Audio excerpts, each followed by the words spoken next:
Okay, perfect. Okay, great. Welcome everyone, and welcome to Invasive Species Creative Proposal Series. My name is Gaja Mežnarić Osole, and I come from Trajna Association. And here with me is also Alyssa Dennis, calling from Baltimore, I think. And it's our first event that we're co-hosting together. First of all, I would like to say that we're hosting this event from Krater, a new production space for working with invasive plants in Ljubljana. Krater is standing in an overgrown construction site and offers to local designers, permaculture practitioners, and architects a space to test invasive plants and other organic waste as an alternative resource for creating paper, wood, and mycelium-based products. Besides eco-social practitioners at Krater, there are also many other artists, herbalists, and ecologists working on creative solutions to spread of invasive plant species, who are equally active in challenging the current toxic, capital-centric, xenophobic, warlike paradigm that is setting up policies for the management of these green beings. So Invasive Species Creative Proposal Series is initiated, as said, and hosted by Krater and Eclipta Herbal from Alyssa Dennis, and presents each of these earth workers as practitioners of the land. Our endeavors provides a collective platform to share our values and approaches to our work regarding holistic understanding and interaction with novel ecosystems. And this series of virtual lectures happening across continents and various time zones hopefully inspires us to learn from each other and collectively think of how our local actions with invasive plants might kick off a bigger movement in the future. We are really grateful for all of you joining us today, practitioners and listeners, in the moments where we are still figuring out the format of our gatherings and what the next steps might be. Invasive Species Creative Proposal Series has been kindly supported by the project RUC, a network of art and culture research centers working on the crossroads of art, science, and technology. The project is co-financed by the Republic of Slovenia and the European Union under the European Regional Development Fund. And now, to kick off our first talk of the Invasive Species Creative Proposal Series, will be held by Alyssa Dennis of Eclipta Herbal. Alyssa is an interdisciplinary artist, educator, and clinical herbalist practicing in Baltimore, USA. Her work deploys ecological literacy through the cultural invisible practice of herbal medicine and land stewardship. She's particularly interested in accepting and integrating the virtues of plant intelligence as a solution to climate change that positively restructures our relationship with the land. One that is rooted in place-based identity, which reestablishes reciprocity, respect, and responsibility with our non-human kin. Today, Alyssa will address the social and ecological motives of her project, the Invasive Apothecary, and discuss the medicinal attributes of some of the worst in terms of invasive plant species. More importantly, Alyssa will show us the erasure of traditional ecological knowledge about these plants and how this has been abandoned at the expense of disassociating the fact that their curative human virtues directly mirror the remedial virtues for the land. And just before we start, I would like to kindly invite you, if you have any questions during Alyssa's presentation, you can post them in the Zoom chat. And we will also have like a 15 minutes Q&A session at the end where we're really encouraging you to ask questions, like give us some comments, and yeah, maybe some insights from your side. And now I'd like to hand over to Alyssa. And yes, really looking forward for your lecture. Awesome. Thank you, Gaia. That was so great. Thank you so much. And thank you everyone for coming. Really excited to present this all to you. And I'm just gonna get started. So,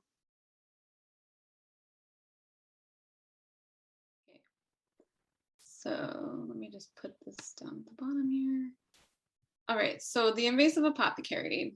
This is sort of a working subtitle, but I really feel that this is a healing journey towards caring for the land and curing plant blindness. I think that's a real problem within the way that we manage land. So I just would like to thank my teachers. These are not all of them, obviously, but my human teachers for any education that I present myself. And then also my plant teachers. I very, very much learn from the plants themselves, and I continue to do that and learn how to do that and learn their language, which is something we're going to talk a lot about tonight. And I just want to kind of put this out there that this talk is not condoning the proliferation of or planting or cultivation of invasive species, only proposing and activating creative solutions to toxic herbicide use and challenging these common held perspectives of capitalist-centric, xenophobic, warlike rhetoric around the good and the bad rhetoric that we use. Kind of put that on the table. And then just what is this project really about? The land is sacred. It belongs to the countless numbers who are dead, the few who are living, and the multitudes of those yet to be born. And I really live by that. So this is both an art project and also an herbal pharmacy. So it has practical application, but it also lives within concept, and art projects are constantly developing. The medicine is always developing, how to administer that, learning from the plants. And then it's also about reclaiming cooperative symbiosis with the land, respect, responsibility, and reciprocity. And instead of continuing to spread fear and encourage hate around plant species that may or may not be invasive. This project really is about sacred economics rather than a patriarchal economy. So it lives within an abundance consciousness and cyclical growth, resourcefulness, mindfulness, gratitude, instead of profit worship, ego, perceptual consumption. I mean, these are all very familiar with, most of you will be familiar with this. So it's also about addressing sustainability issues within the herbal market. This is a big point for me as an herbalist, and seeing popular herbs sort of fly off shelves and ecosystems be disrupted in the indigenous areas where a lot of this medicine comes from. So despite health and wellness goals, corporate accountability, ethics, and sustainability are not inherently guaranteed. So we live in a culture, in the sort of industrial culture, that's sort of out of balance. And I always like to frame it within this yin and yang approach. These are Chinese medicine terms. So we sort of live in a very yang dominated culture. We love manifestation. We love movement, especially within New York, where this project really started. It absolutely did start in New York. So outward energy, this building of heat, everything's got to move, everything's got to be progress. We constantly live in a sympathetic state where we don't nourish our yin, we don't uphold dream time, we don't relax enough, we don't nourish ourselves. And that's really, I sort of made this image of the yin yang, like we don't focus on root work, we don't focus on the soil. The soil and the roots are sort of invisible to us because we have such a dominated culture where we only think about what's above, and the manifestation of this tree, which is important. These are important, but they have to be in balance. So, and I love this quote by Brendan Kelly. He's an herbalist. The earth has become yin deficient, and this book is all about that. But when we have a yin and yang balance, we have a harmonious earth. And then if we live in excess yang, we live in a toxic world that is dried out and has excess heat. And those are really key. This is really key for the rest of this talk. So just sort of like have this image in your mind going through. And really my big question is, what is the health of the terrain when we talk about invasive plants? And I really do believe that to tackle and reverse the damages of climate change, it's intimately intertwined with capitalist greed and versus mutualism. So, and this is so tightly connected to the health of the soil, which brings me to, okay, so let's solve root problems, not simply combat branching symptoms. So I really believe that invasive plants are a branching symptom of a very deep constitutional problem. And this is an image that you'll see later when I start talking about the medicine, because this is a quote unquote disease tree developed by herbalists Stephen Horn and Thomas Easley.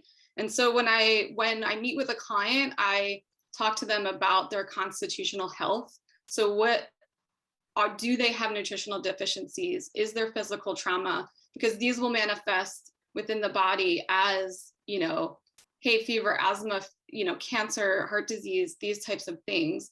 So I'm not ever dealing with branching symptoms. I'm like trying to figure out what's the constitutional problem. And this is the same approach that I use when I think about the pervasiveness of invasive species.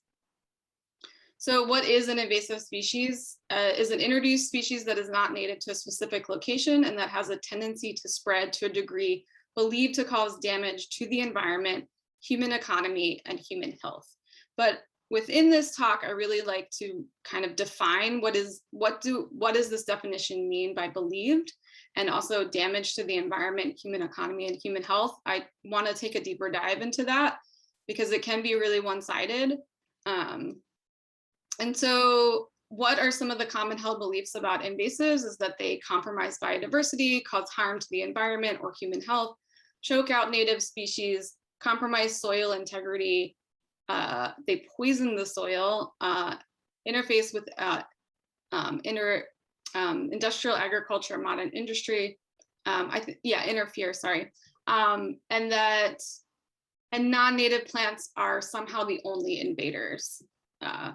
So I'm working on a sort of myth busting list that will be available on my website. And I sort of go through this list a little bit more in detail, but I don't have time to do that tonight.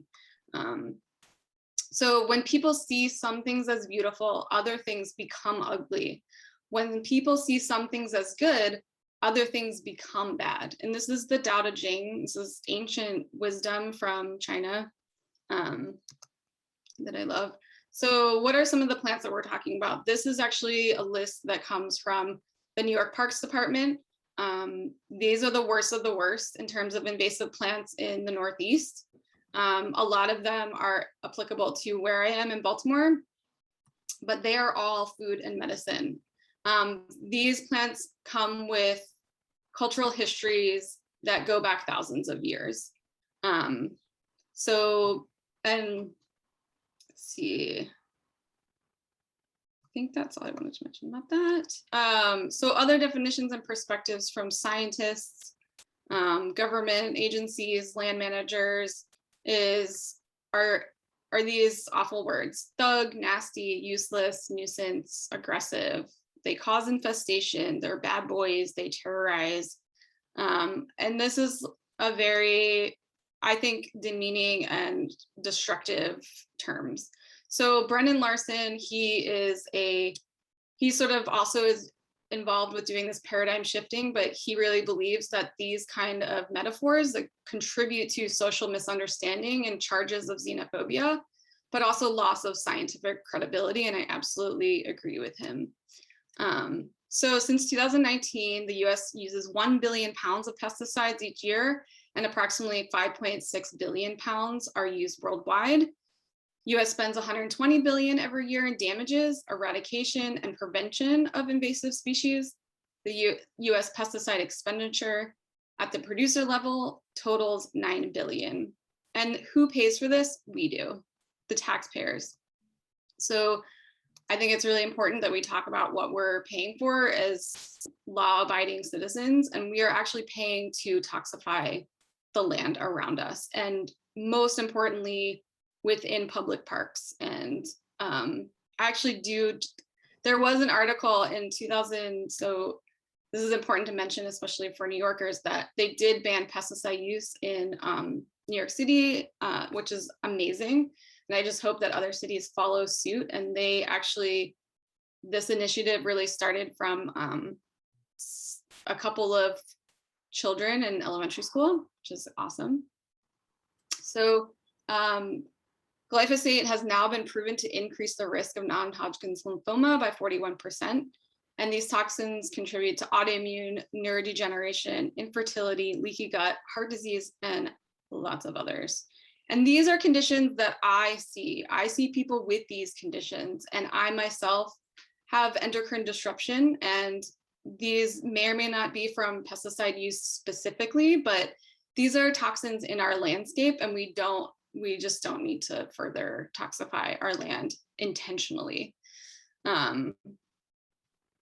So I just shout out to Poison Parks and the Black Institute, because this is also, pesticide use is a social justice issue, because there have been countless studies where pesticide use is used more in low-income Black and Brown communities. And this project does a lot of research on that, and they are very outspoken about it. So I just encourage people to check them out. So where did these invasive plants come from? How did they get here, and why are they such a problem? So they kind of come from our same latitude that share similar climate with us. And these plants mostly come from China, from Asian countries, Korea, Japan, because our climates are very similar. I mean, I think that's important to note, just because of the climate that we're in right now with COVID and where COVID came from. There is so much xenophobia against Asian people right now. And it's really just these plants coming from and terrorizing landscapes here in the United States is because we share the same climate. That's it. It has really nothing to do with China trying to terrorize the US. So here are some of the worst of the worst. So we have Japanese knotweed, we have Norway maple, we have Kudzu down here, and then we have Ailanthus autisma. So most of these invasives, a lot of people will say, well, some they came accidentally, but really these plants specifically, and probably everyone that I will talk about tonight, came here intentionally. Most of them in the 18th and 19th century for the sole purposes of reversing soil erosion, because there has been 400 years of soil depletion from colonization. So Japanese knotweed, I think actually, and you'll find some of them were brought for ornamental purposes, but this is where what I've found countless times within my research. Horticultural specimens and shade trees, and more specifically for soil erosion. And mainly, from deforestation, we've lost 99.9% of our old growth forests.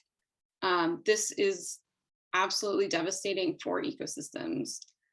So human disturbance leading to the spread of invasive plants. This is not something that invasive plant ecologists or people dealing with invasive plants will ever really put on the table. It's constantly the plant's fault, and how to stop the plant. But we never consider really what are the human causes and leading to this spread. So of course, the disturbance of the soil. So going back to what's the health of the terrain, we're constantly disturbing the soil. And once we disturb the soil, we're disturbing the diversity of that soil. And the diversity of that soil can't hold those native, that native ecosystem anymore. And I'm going to go into that a little bit in a second, but so just reading some of these. Building of roads and highways, mining, logging, overgrazing of livestock is such a huge one. And I mean, industrial agriculture is still such a huge stronghold on destroying ecosystems. Intentional planting of them, agricultural, pollution, but also fire suppression, and really a huge loss of Native American land management and tending practices, which is something else I'll talk about more. Just like some cartoons that I found that, you know, the public is on board with this. You know, here's a cartoon saying, you know, this is like corporate America, right? Everything in excess, this image, right? You overpopulate the land and you destroy everything. And, you know, nature's like, what? Yeah, sure, right. And what about yourself? So, and here is a page from Timothy Lee Scott's book, Invasive Plant Medicine. He is a Chinese herbalist, but he really did a lot of research on the invasive plant benefits, known environmental benefits to these plants. And they do indeed pull up heavy metals, they remove toxins. So this is a really excellent resource. And then just going a little bit deeper into that. So we have knotweed, Phragmites, dandelion, and mugwort, and these are really edge plants. I mean, most herbs are going to be edge plants, and this is something Simone and I talked a lot about. But yeah, they're plants that live at the edges of ecosystems, and that's where they thrive the most. So Phragmites being an aquatic plant, knotweed being an edge plant, and all of these others. But they, what I want to mention is that all 4 of these plants help remove heavy metals. And so they are 4 of the most prolific plants found in urban environments, where lead and other heavy metals are prevalent. So Ailanthus altisma, tree of heaven, I just love talking about this plant because it grows where nothing else will grow. So it's really a pioneer plant, and all of these plants I would consider that as well. But just some facts about this plant: can survive cement dust, just real environmental destruction. This plant can survive. So this is an excellent book by Irmfried Pfeiffer, a German anthroposophic farmer and scientist. He was a student of Rudolf Steiner, and he wrote this book really for farmers. So this was a book written in the 1950s to help farmers be able to tell what is the soil trying to tell them through the plants and weedy plants that are growing on their land. So, and this is just not a common practice anymore, even with farmers or people who, other land stewards or ecologists. It's like, here's a whole entire book that's dedicated to what the plant is trying to tell you about the soil. So, and we just know that weedy plants, a lot of them fix nitrogen, they pull up minerals with deep tap roots. Because we have lost many feet of topsoil over the 400 years. So offering ground cover to protect soil, specifically broadleaf plantain. Just thinking about those broadleaf plants as protectors of the soil rather than something that is a problem. They are doing a job. So my big question is, we are only as healthy as our environment. We have growing importance of the microbiome these days for our physical, mental, and even spiritual well-being. And so I'm sort of asking, what is the health of the macrobiome, the earth itself, the soil, the water, the air? If herbicides are working to kill invasive plants, it's no stretch to conclude that they are doing irreversible damage to the ancient ancestral microbial life. I mean, I think that's absolutely true.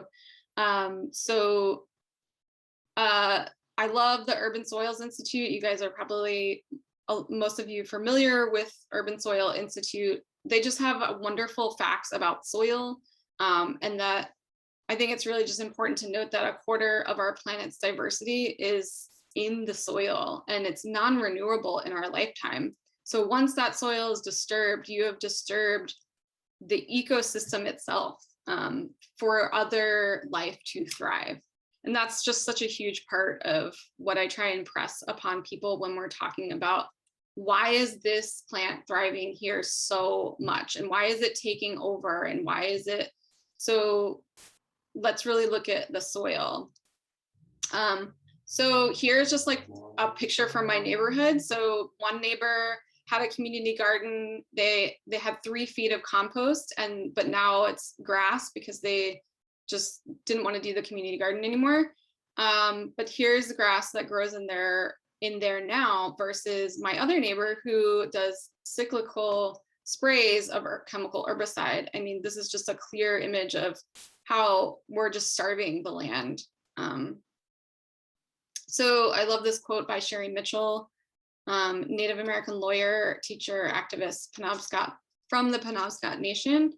The failure of industry to take responsibility for the well-being of the natural world and other human beings, and our complacency and complicity in that destruction that has resulted, are quickly taking our right to live on this planet. And I believe that about current eradication methods and herbicide use. So this is, so 99% of cultivated corn in the US is one type. And so this is one aspect of the myth busting that I like to do. So I'm just offering an example. More will be found on my website, but I really believe that if the argument for invasive species is that they destroy biodiversity, I would just argue that industrial farming and monocropping has proven time and again to deplete soil, produce nutrient poor food, and virtually eliminate biodiversity. So these farms are intentional crowding out of native ecosystems. So just one example of that myth busting. So here are some quotes from Dow Ryan. She's a restoration ecologist. So the war on invasive species is a distraction from a larger discussion about how we interact with natural resources.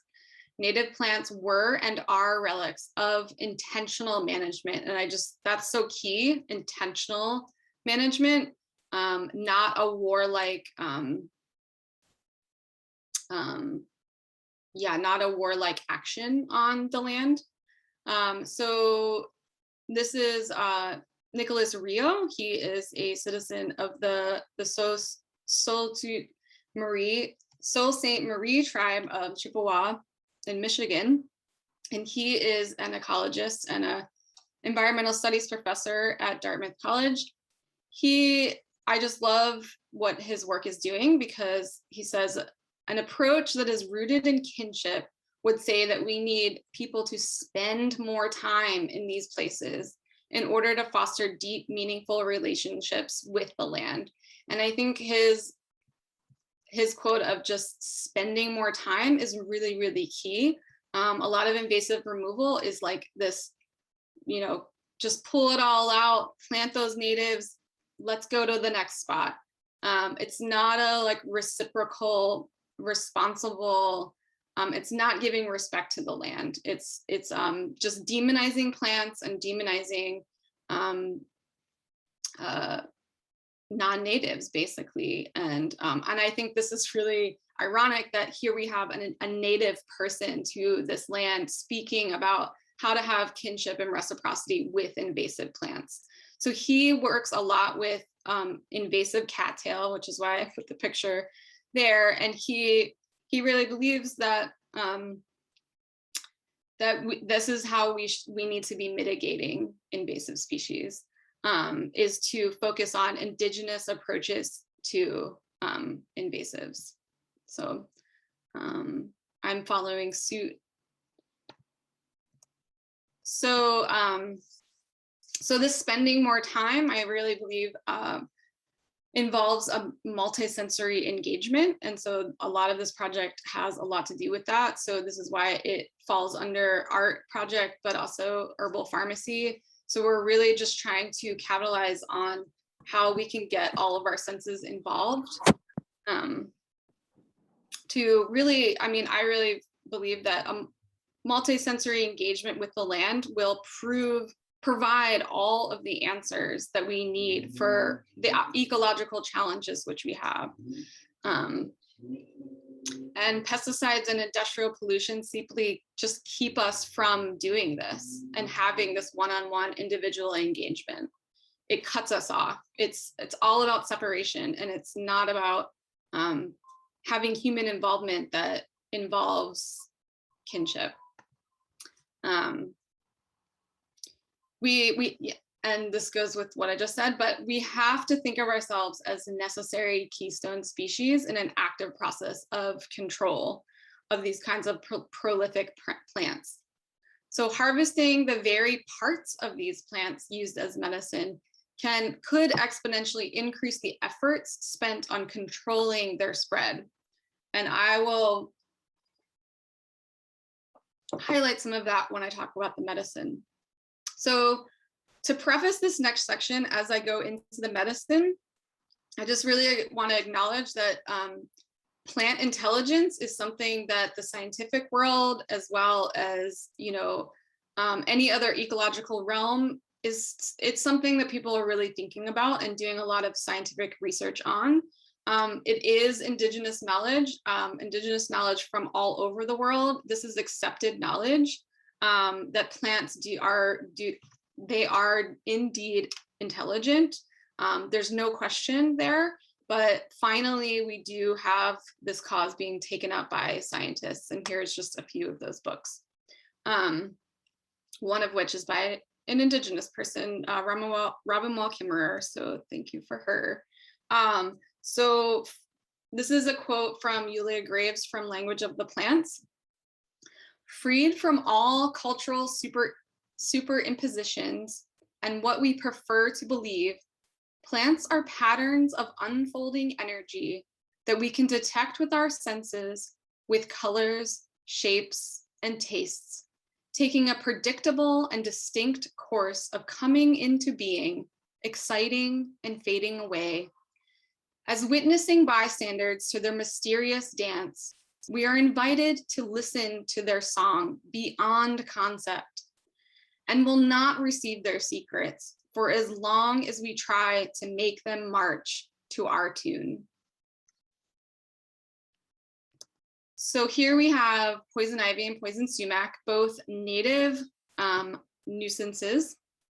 And I like to start this off by really considering poison sumac and poison ivy's role within the ecosystem as it has to do with plant intelligence.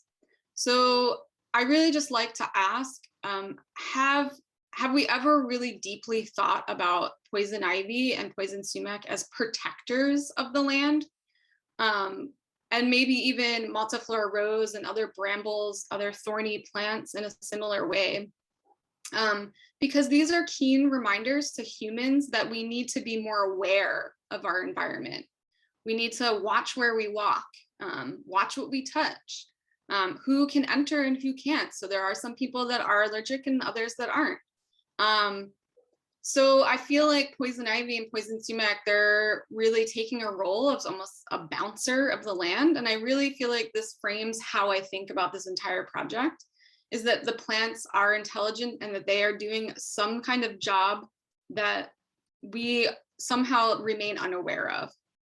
And that this project really tries to break open a little bit. And I also think of ticks in a similar way. So ticks and Lyme disease can be thought of as, you know, okay, we have to pay attention more to our body. You know, when we go into the woods, we can't just go running off and do what we want and trample everywhere. We have to remain very aware. You know, are we gonna get a tick on us? And it's really ironic that the smallest ticks are the ones that are statistically the ones that give us the Lyme disease. I mean, nature itself, I mean, we are nature, but the nature that we have consistently tried to destroy is really just trying to make us more aware. So this is the intelligence that I love to talk about and love to give voice to. So anything in abundance is subject to be taken for granted. And I think that that's something we can all sort of galvanize around. Plants alone represent, so I mean, that I'm sort of referring to invasives, but also plants themselves represent 95.5% of the Earth's biomass. So more to be taken for granted. Even though we rely on everything we need, everything that we need to survive on this planet comes from plants. And I also just like to think about plants and animals in they operate in different time scales, and that's something we should consider when we think about the intelligence of plants. So this comes from my teacher, Richard Mendelbaum, very awesome advocate for this project. I mean, he's just one of my number ones. But he really puts onto the table, he said, so Berberis vulgaris, a hotbed invasive. So his question is, would Berberis vulgaris, barberry, be anything more than a marginalized weed limited to roadsides and the like if what it was experiencing here was Eastern old growth rather than the sick land that it is, barely beginning to recover from 400 years of repeated clear cutting and abuse? And then he goes on to talk about how barberry and golden seal, so golden seal is an endangered woodland medicinal. It needs woodland, it needs very, very loomy, biodiverse soil in woodland areas. And it's going extinct now, and it has been very much endangered for a long time, because it doesn't have these, the ecosystem that it has evolved in. But golden seal and barberry share very similar medicinal properties. So these plants are really holding a niche and holding what hasn't been able to be supported here because of the destruction of the land. Yeah, and I would also just argue that we have denigrated and defaced indigenous knowledge to such a degree that learning about medicinal attributes of these plants can be sort of a call to action on all of that. So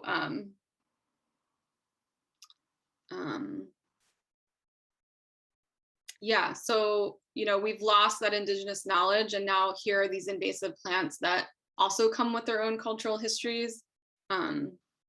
So hopefully that makes sense. Okay, so obviously aloe is not invasive, but I would like to start, it kind of gives a nice framework because most people have worked with aloe medicinally. So, you've gotten a sunburn or even, a burn from the stove or something, and you've used aloe. So, coffee is also another herb that people are very familiar with, but I like to kind of talk about aloe because it perfectly illustrates the point about plant intelligence. This is a plant that has evolved to be exceptionally, just be a master basically at retaining moist, plump skin while thriving in the hottest, driest places on the planet.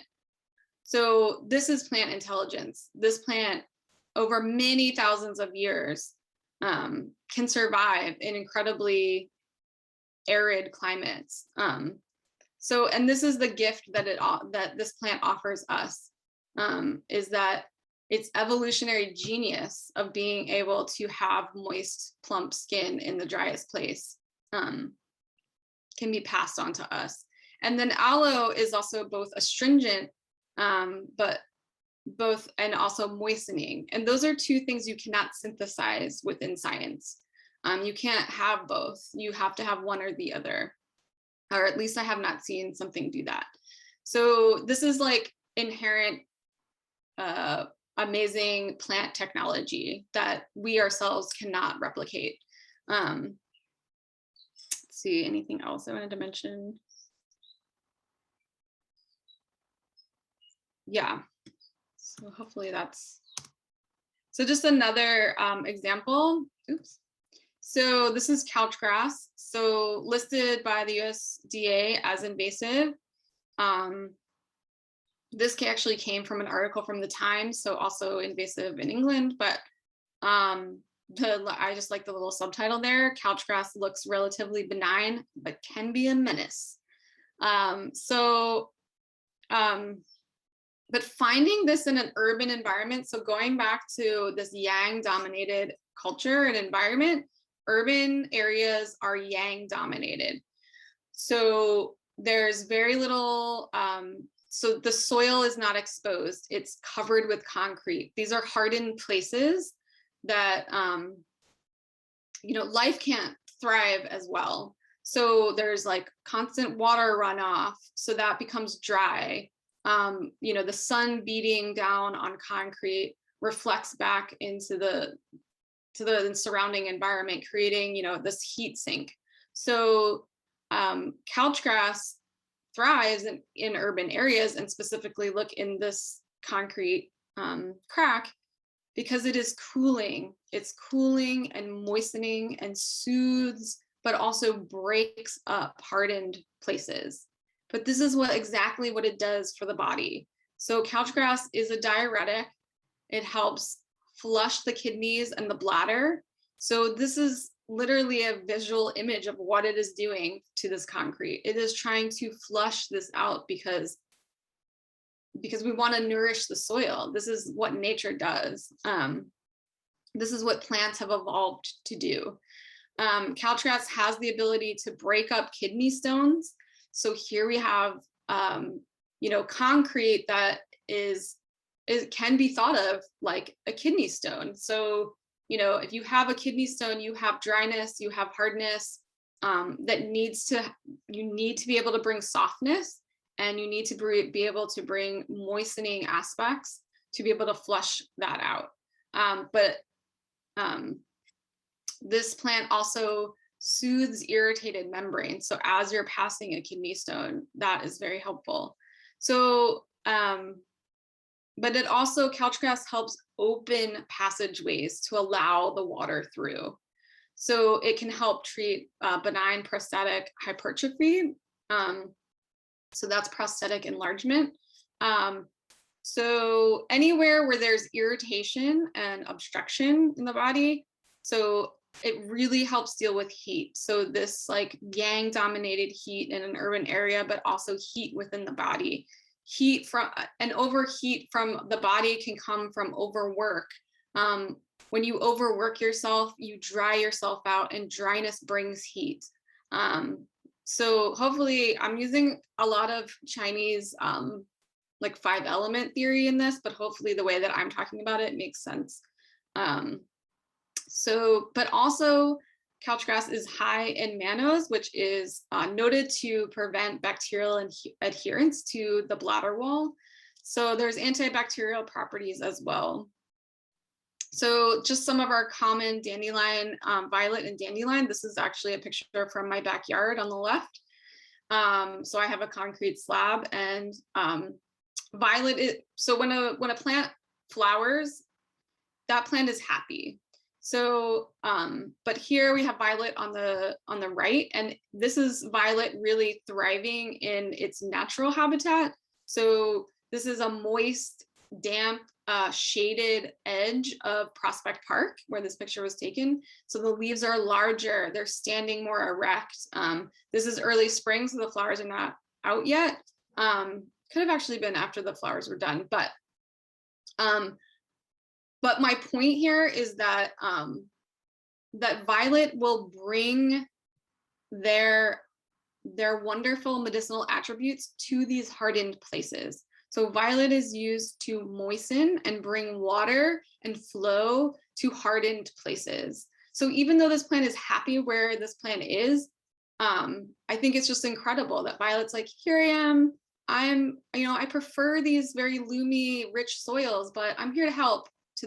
I'm here to help these break up this this concrete here. Something that, you know, obviously is not a positive attribute for someone who is, you know, in the industrialized world trying to build for economy and progress. But plants, you know, that's not what they're evolved to understand. So, and many of our common weeds like dandelion, Queen Anne's lace, goutweed, they bring the water element to and nutrients. And so when we bring the water element, we're bringing flow and movement to the body. And violet is actually used in cancer therapy. And cancer is stagnation. It's a lot of things, but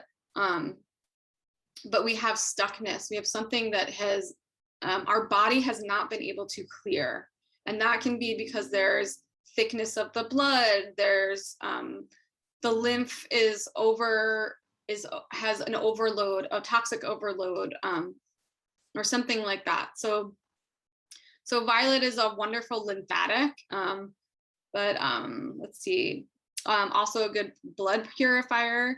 Dandelion is a blood purifier. It helps thin and disperse excess fluid, actually. So when there's damp heat, so I don't want to talk too much about those, but so much more.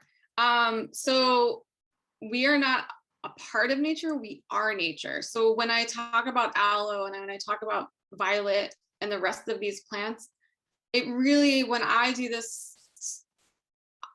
sort of research, when I look into these plants and what their medicinal value is, I see myself in these plants. And it really reflects back to me that we are nature. We're the same. Our bodies and the land respond in the same ways. So we are products of our environment the same way plants are. They're constantly responding to our environmental comforts, but also the challenges.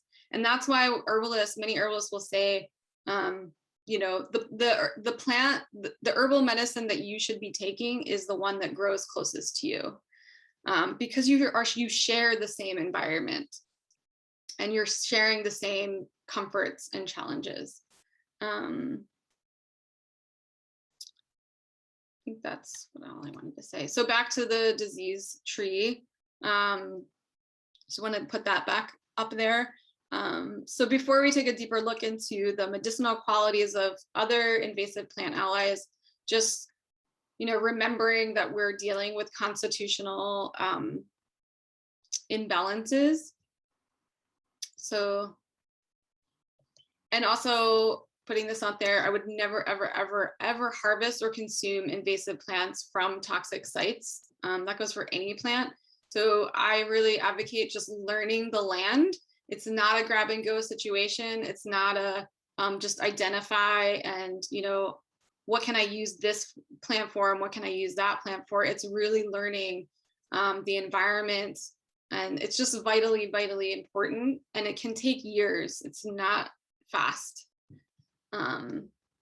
So Brendan Larson again, we feel we are losing something when one of these species arrives, for they force us to see ourselves when we look at the natural world. And I really feel like these plants really turn the mirror on the ways that we have destroyed the environment. So knotweed, Hyuzang, I like to say the Japanese names. So considered one of is really leading the race in the most invasive plant in the industrialized world. It's a problem plant in England, in Portugal, in Slovenia, all of these places. So it's not just a problem here. It really takes the cake for one of the worst. So the fresh young shoots can be eaten in spring. Roots harvested in spring or fall are utilized fresh or dried. In traditional East Asian medicine, this plant is a blood invigorating and stasis removing herb. So when I say that, I mean that it is helping to move toxicity out, and also help clean and invigorate the blood. So it's helping to invigorate the waters of the body. I really feel, and any medical scientist would agree that the blood is the waters of your body. So this is what it is offering the landscape. So helping to clear the waters of the body. The qualities are bitter and cold, astringent and drying. So it has a cold nature. So again, dealing with that yang excess heat of cities, and yang heat can be toxic heat. So toxic toxins in the environment, whether that's through industrial toxins or herbicide. And it can treat both internal and external heat toxins.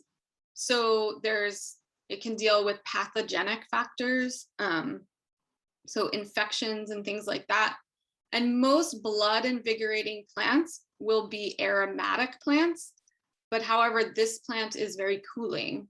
So I feel it's very specific to where there's yang dominated heat, like a city, or someone who lives in a city who's dealing with yang dominated heat. There's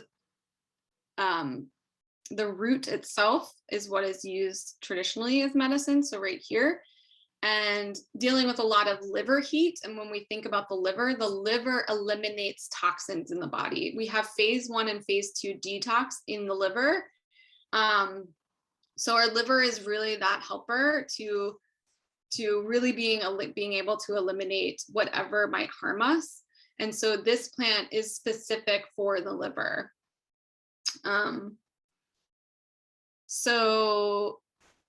And as an astringent herb, it's dealing with any excess dampness and phlegm.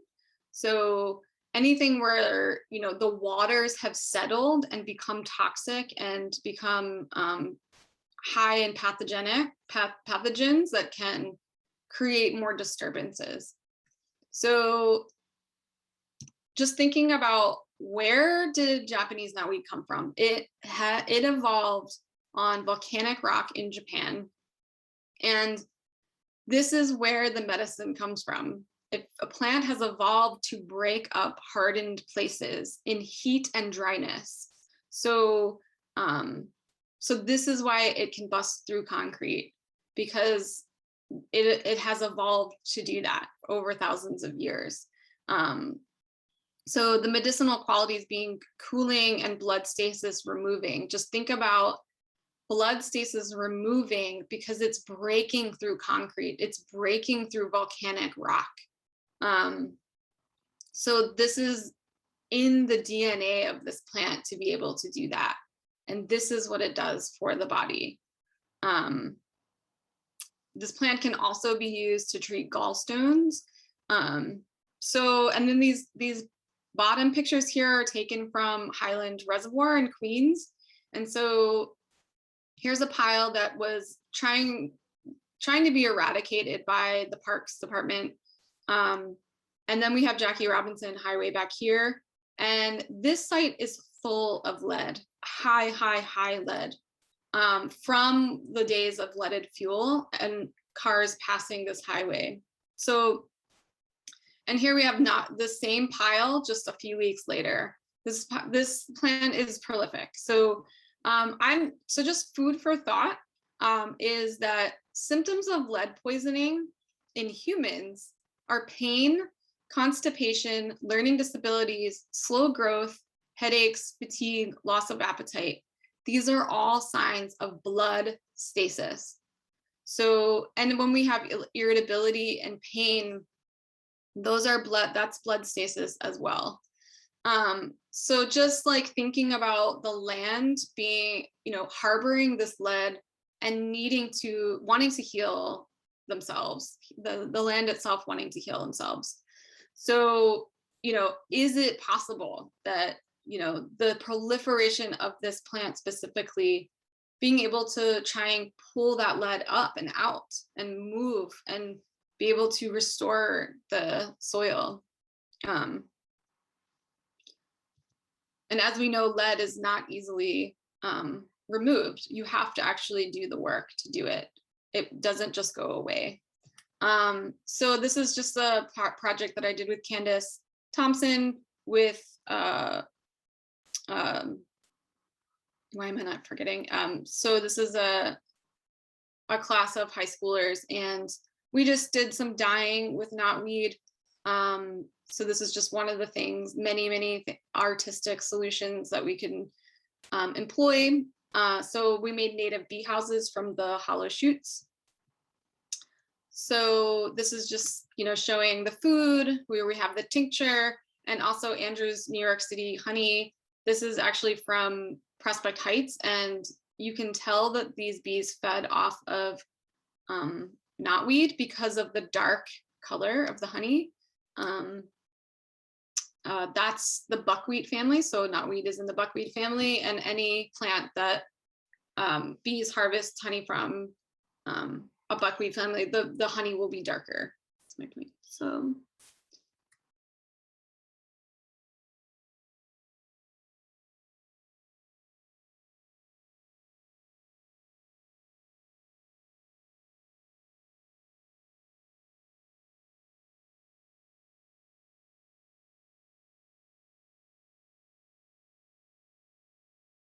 Okay, so moving on to kudzu. So kudzu, as we all know, takes the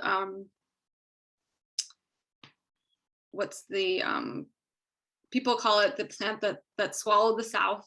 But kudzu is very yin restorative and clears heat while generating fluids. So this plant restores the waters of the body while clearing heat and generating. When you generate fluids, you generate flow within the body so that it can release what it needs to release. So promoting secretions of pathogens. So, and wherever there's internal heat or inflammation, a fever, where the fever is drying up the fluids of the body, where, you know, if you have a too dry of a state, it can't push out those pathogens. So a fever can get to a state where it's not healthy anymore, and you've dried out your fluids, and it can't expel those pathogens. You can do real harm to your organs. So kudzu can come in and can clear that heat while generating fluids. Let's see. So migraine, fever, stiffness as well. Let's see, I think that's all. And then, but when we think about kudzu being brought to the United States in 1876 to fight soil erosion. So there was human generated desertification of the South. This came from intensive farming of cotton, corn, and tobacco. So the soil was massively depleted, and we also see this happen. The result of this happened with the Dust Bowl. So, you know, a little bit further like Midwest, but that was a direct result of intensive farming and soil depletion, the loss of the buffalo, many other things. So this plant was specifically brought to prevent soil erosion. And Congress actually established the Soil Erosion Service in 1933 and actually paid people to plant kudzu, because the South was indeed washing away. It's crazy, but not surprising. So, but, you know, in 1941, we have Pearl Harbor and the US goes to war with Japan. So this plant, it has a massive cultural history of use as food, medicine, it goes up and down the line. You know, fiber, anything in these parts of the world. So it's not a stretch to believe that that cultural knowledge was not implemented here because of the xenophobia and hatred around Asian people even back then. In 1941 when we went to war with Japan. So it's just something that I like to consider when we think about how do these invasive plants get so out of control. And really, I really believe it's just not an acceptance of these cultural histories. So, and if we were eating kudzu, I particularly believe, this is my opinion, but that kudzu may have not gone out of control. So let's see. What else would I wanted to mention? Yeah, that's about it for that one. So also just some other medicinal properties. Oops. Sorry. I think that was it for that one. Okay, so just some other medicine. So also, this is a clinical research study from Chinese medical herbology by Chen and Chen. So coronary artery disorder, hypertension. So I really feel there is an emotional level to losing heart in a culture that has succumbed to, is succumb with disconnection and separation, environmental destruction. So I really feel that root medicine gives us back our connection to the earth and our heart center. I really believe our heart center is the work that we do with the land. And any herbalist that you ask, root medicine will ground you. It will give that connection back physically, emotionally, and spiritually. So that's why I like to talk about it as heart medicine, because I feel we have really lost heart when we talk about invasive plants as in these demonizing ways. And I didn't actually talk about this with knotweed, but darn, well, we probably don't have time, but you know, heart disease is #1 killer in the US, and knotweed is also used in cardiovascular disease. So in arteriosclerosis, it's high in resveratrol. So these are plants that are high in antioxidants, are plants that grow in very extreme environments like volcanic rock. And in hot, deep sun. So a plant that gets a lot of ultraviolet rays will produce a lot of antioxidants. So I really just like to think about these plants as, you know, real medicine for our hearts, because there's such hatred around them.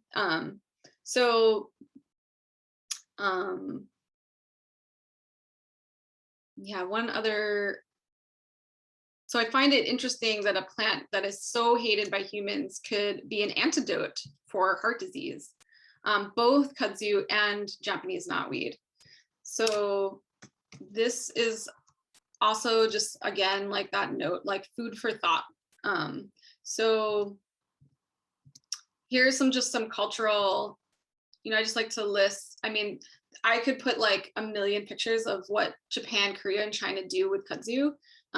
But here's just what they call it, each in their own languages. So I'm not going to attempt to butcher them, but here they are.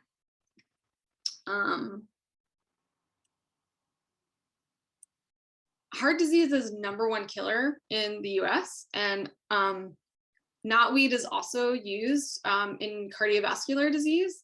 So in arteriosclerosis, it's high in resveratrol.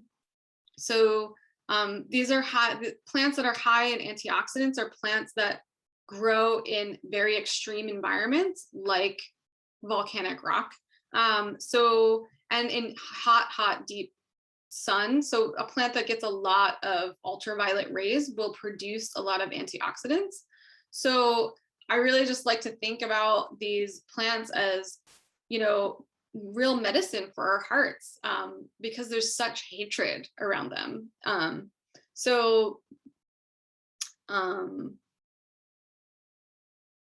Yeah, one other. So I find it interesting that a plant that is so hated by humans could be an antidote for heart disease, both kudzu and Japanese knotweed.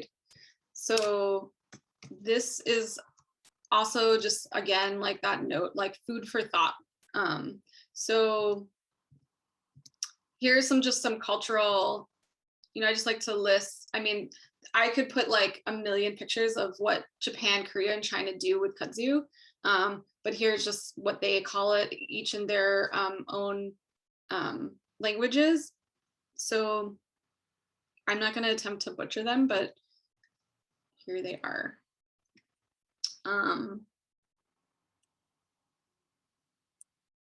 Yeah, okay, that's all I want to mention about those. Okay, so purple loosestrife. So quote unquote, the purple plague. But this plant is very much prized by beekeepers, offers antibacterial elements for bees, but also for us. There are reports that $45 million is spent every year in unsuccessful attempts at eradication, which is often the case. When I was working in Highland Park, I did talk with the Parks Department head there, and he said that they had been injecting knotweed with herbicide and it was not working. And Dowa Ryan in her book, she talks constantly about this, that eradication and herbicide use is 85% unsuccessful. But for the price that we pay, it's not worth it. So purple loosestrife dries up excess moisture and phlegm. So this is an aquatic plant. This grows in wetlands. So here we have a plant that has evolved the intelligence to be able to dry up excess moisture and phlegm. So this plant is responding to the wetland environment in which it thrives. But also, this plant is thriving in such abundance because this picture was taken on the east side of the Hudson River, where is home to agricultural land and monocropping and frequent tillage. And so monocropping and tillage being frequent practices that deplete the soil. So phosphorus-based fertilizers have to be used in abundance to counteract that depletion. So the result has been an abundance of phosphorus runoff downstream into these wetlands where we are standing in this picture. And this is Dina Falcone. She's a wonderful herbalist in Accord, New York. If you ever go up there, she's amazing.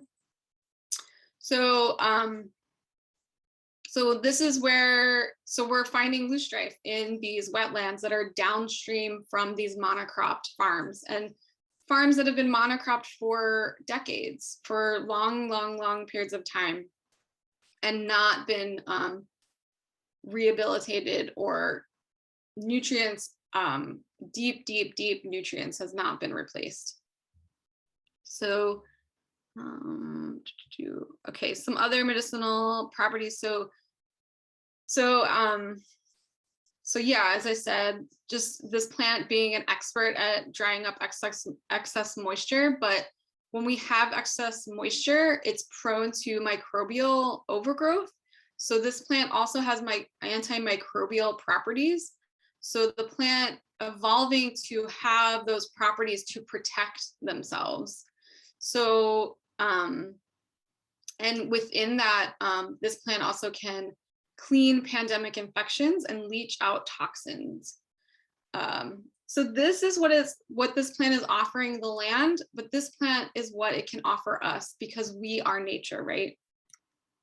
Maud Greaves, herbalist from, like the 15th, 14th century, says that purple loosestrife, so this is how old this medicine is. This is hundreds of years old. This knowledge at least is hundreds of years old. Is superior to eyebright for preserving the sight and curing sore eyes, even blindness. And Rosemary Gladstar, popular modern day herbalist, using purple loosestrife for bronchial and lung infections. Okay, thanks so much for listening to all of this. I know it's a lot. No, we want to listen to it and we appreciate it. We are so grateful for you sharing this knowledge with us. So we are grateful and humbled.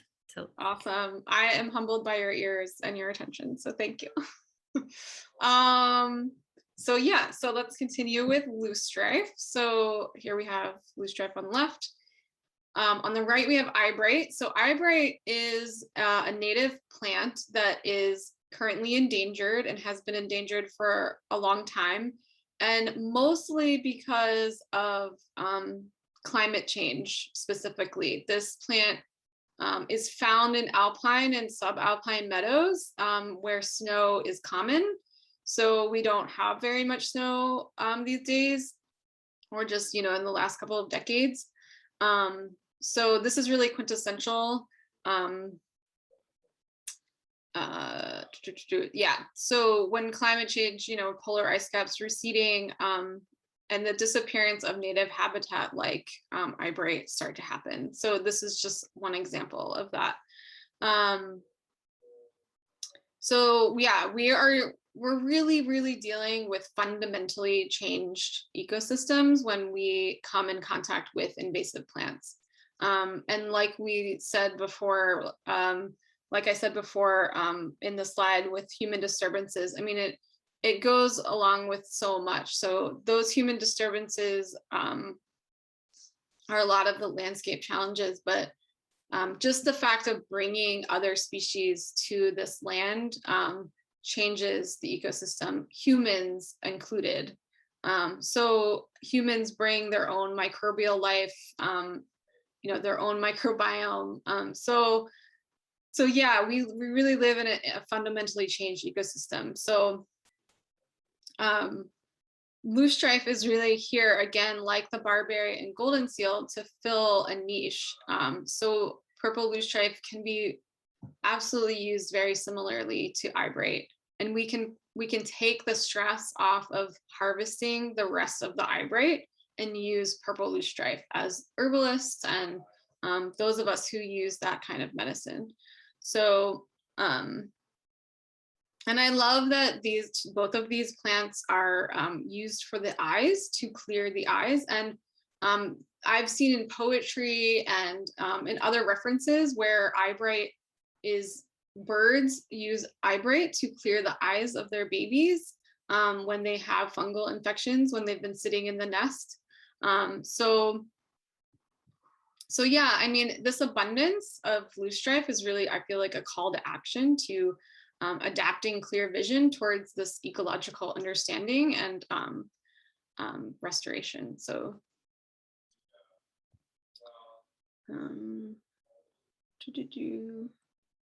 so yeah, just some other medicinal attributes, just drying up of runny noses, so allergies, watery discharge from the eyes, clearing bronchial passageways, particularly where there is heat, again, like that yang heat, the excess heat.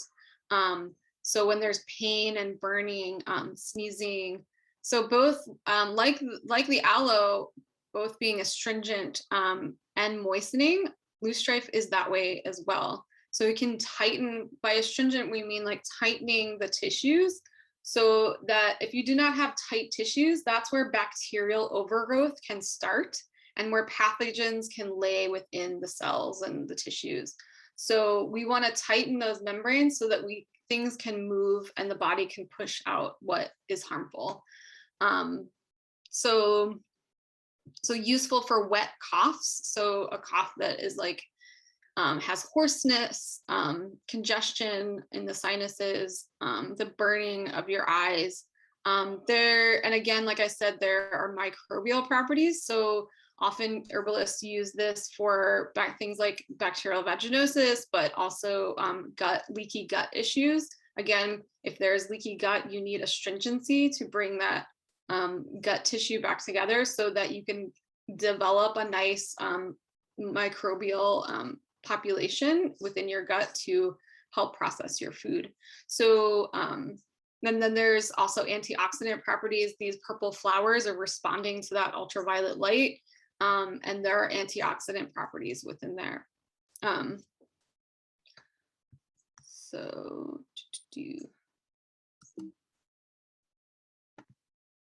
So moving on to Phragmites, another worst of the worst. Here's a picture of Highland Reservoir again. So this reservoir is just being overrun by Phragmites. So, but this plant clears heat and promotes the generation of fluids. So again, you know, generating the fluids within an area that has toxic overload. So wanting to flush that out. And heat is really based in overload of toxicity can create heat, but also, you know, we have the city behind us that is really a heat sink. So it's very cooling. It's often cold. So in Chinese medicine, it's often formulated. You don't always want that much coldness in the body. But really when there's a lot of toxicity where you have inflammation, so the rhizomes are used. So not this above part, but that part that lives just under the water, and actually just within the soil of the water, that sludge. So it's widespread throughout the United States, and there actually is debate over native and non-native variations. They're very much similar. And Phragmites, this particular species, is naturalized throughout the world. The origins are somewhat obscure, but the parts of Phragmites have been found in archaeological sites dating back 3,000 years. So a long time, just a really ancient medicine within Chinese herbology. So the rhizome is mostly used, but the root, stems, leaves, flowers, and seeds can also be used. Not what I'm going to be talking about here, but just for reference, the rhizome can be harvested year-round from wild plants, most specifically, obviously not cultivated. So the energetics are sweet and cold, so ideal for hot, toxic places of the land and body. So this plant, again, clears heat, but generates fluids. So when you have a fever that just won't quit, and you want your body to create a fever, that's a healthy thing. But when it's prolonged, it can damage and injure the body. So you want to be able to cool that down. So in cold and flu, fever, rash, rashes are heat trying to exit the body. So nausea and vomiting, cough and phlegm. Other traditional uses in Chinese medicine has been for various cancers. So generating those fluids to be able to push out those cells that have been overtaken by cancer. And ecologically, this plant in that list from Timothy Lee Scott, it is a long list of what this plant can help do as far as cleaning up toxic places. It's known to uptake 17 known human generated chemicals, explosives and pesticides included. So, and Timothy Lee Scott, he does say in his book that Phragmites serves as a chief water filter and detoxifier of the Earth's wetlands. So this is just a known bioremediator plant, and it's not being utilized in this way at all. So, and obviously, like I said before, I would never, ever, ever harvest a plant that is doing the hard work of restoring the land body. Cannot be used to restore and revive a human body. So we have to harvest these plants in the ideal clean spaces where they can grow. So if they're doing the hard work in the land, they're not going to be able to offer that for you. So just want to say that one more time. So just another picture. I think this is really a good visualization. The hollowness of those rhizomes really shows the affinity for bringing coolness and flow to the body, sort of opening things up. So venting and opening the skin where there's a rash. So a rash is just trapped heat, and your pores are not opening up to be able to release whatever needs to be released out. This plant is also used for food poisoning, most specifically fish and crab, which I am allergic to. I have anaphylactic shock, where the body needs to open in order to expel the toxic food. So here we have the openings. We have this large opening, then we have these little openings around the edge, even in the skin of the plant.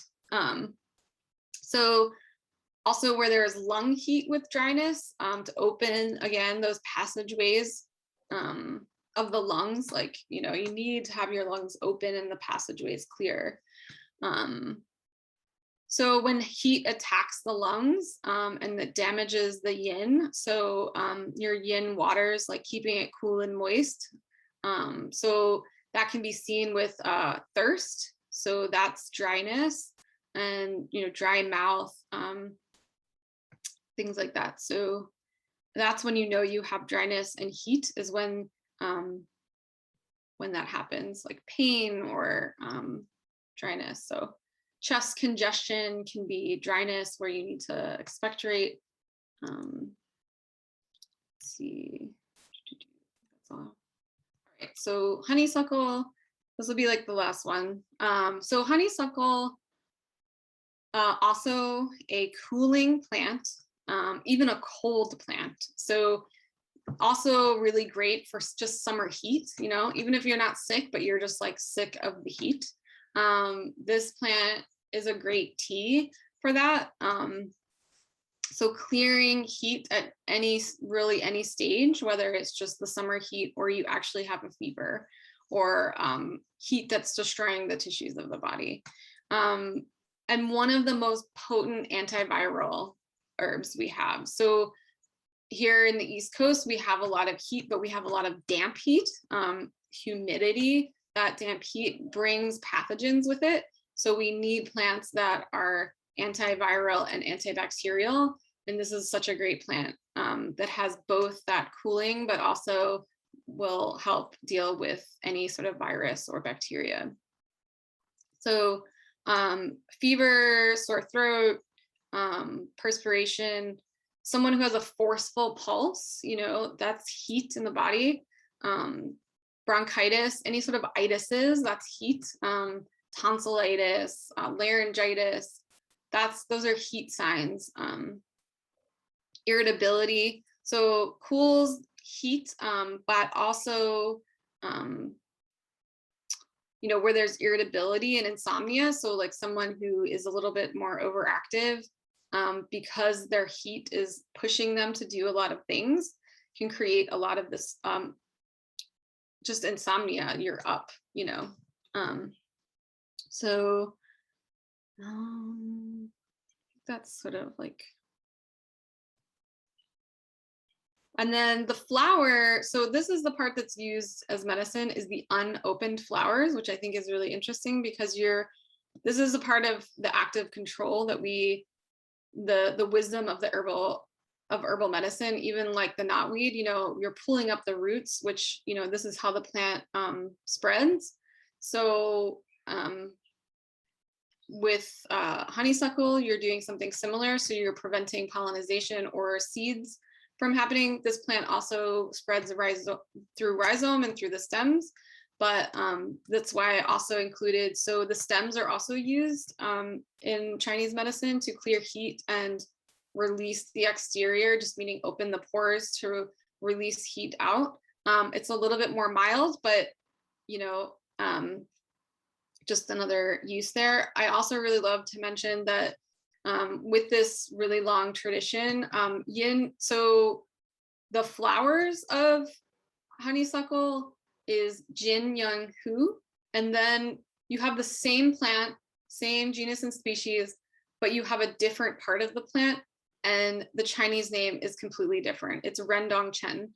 So this is really deep wisdom because you will know the part of the plant to use in medicine by the name.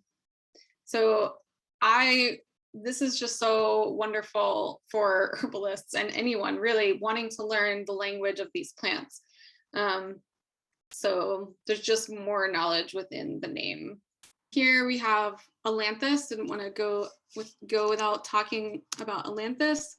Another real top invasive plant that loves, people love to hate. So the stem and bark or root bark is harvested any time of the year. And so here's some of the bark here. And that's what I used for this tincture. And like I said in the beginning, all of the plant matter that I use when I personally make medicine that I'm going to give to someone else, this comes from an herb shop in New York called Camwo, and they get their medicine from very well-screened sources. And this medicine is used by thousands of people. So it's very safe. I would never make this medicine from something I harvested in the city. So clears heat, Ailanthus clears heat, dries dampness, and binds the intestines to treat intestinal parasites. So binding the intestines just means that it is bringing them back together so that there isn't a lax state. If you have a lax state, that's where bacteria can get in and it likes to nestle, and parasites. So, you know, you're pulling that organ back together to make sure that when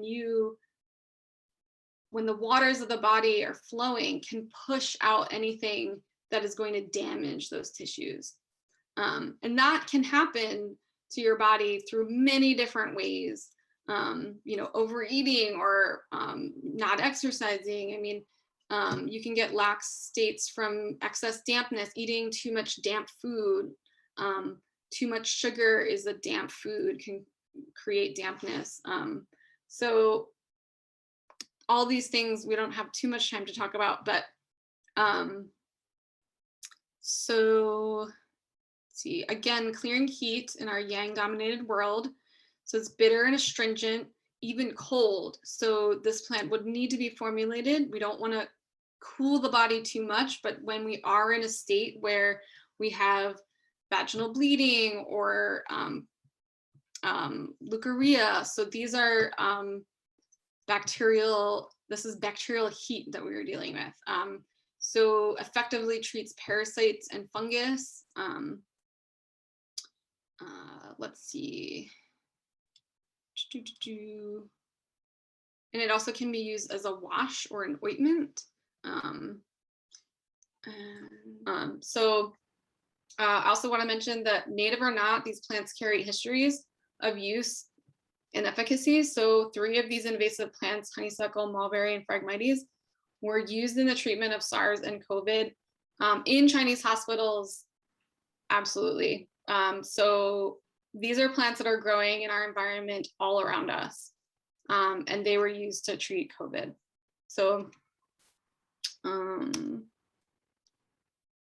And also I just like to mention that there's a disproportionate use of popular herbs just in the herbal world. So this really kind of takes accountability of that. So we're using what's in abundance to sort of counteract the sustainability issues of popular herbs. So non-native wild plants are our biggest food and medicine waste. So we gotta get on this. And I'll leave you with this last statement. We have separated ourselves from the land to such a degree that the very relevant or necessary cultural histories that come with these problem plants about their edible and medicinal gifts are lost to the fate of our own detriment. Returning this knowledge front and center will demythologize and destigmatize the decades of negativity around invasive plants. And I believe that to be very true. So these are just some projects that I've started. So you can die with invasives. Here's mugwort, here's barberry, pokeweed, that's native, but also very much an invasive native. Another thing I talk about on my website as far as myth busting invasives, that there are native invasives as well. So just drawing them, creating educational tools, painting. So obviously we have the Apothecary. You can download this page from my website. It's an invasive coloring page. just some more drawings. So like all good environmentalists know, there is no away. Like it or not, these plants are here to stay, and it's up to us to expand our minds, and extend our minds, and humble ourselves to the solutions that surround us. And then just a shout out to these 4 books specifically for this project. If you ever just want to do more of a deep dive into any of what I've just talked about, these are 4 excellent books to look at. There's so many other resources, but these sort of tie it up. Dow Ryan is amazing. Her book really just, I mean, she's really the impetus for this project, and the way that she's been able to frame things as a restoration ecologist. But if you want to sort of take action in your own way, Beyond Pesticides is a wonderful organization that has like tons of facts, and they also have the National Pesticide Forum every year. There's the Institute for Responsible Technology, Friends of the Earth, United Plant Savers I mentioned before, doing wonderful medicinal plant conservation and really just land conservation in general that does not use eradication or herbicide use. So, and just contacting your local parks and rec. That's what I tried to do in New York. That's what I'm doing here now, and say no to herbicide. And if you have any questions or comments, pros or cons, constructive criticism, you didn't agree with something I said, or you want to add to it, or you want me to question something else, yeah, email me. Here's my website. I do post a lot of this research on my Instagram, Eclipta Herbal. So thank you. That's it. Yes.